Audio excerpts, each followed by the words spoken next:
mərhəmətli və rəhimli Allahın adı ilə. Həqiqətən Allah ağcaqanadı və istər böyüklükdə, istərsə də kiçiklikdə ondan da üstün olanı məsəl çəkməkdən utanmaz. İman gətirənlər bilirlər ki, bu, onların Rəbbindən gələn haqdır.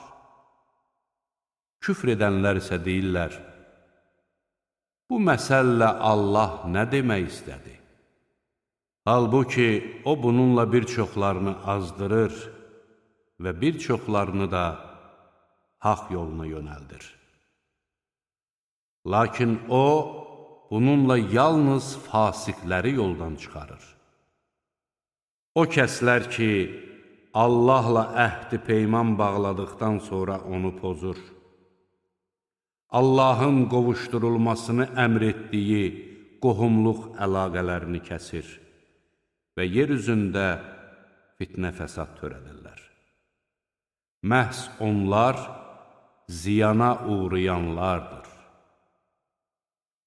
Allahı necə inkar edirsiniz ki, siz ölü idiniz, o sizi diriltdi.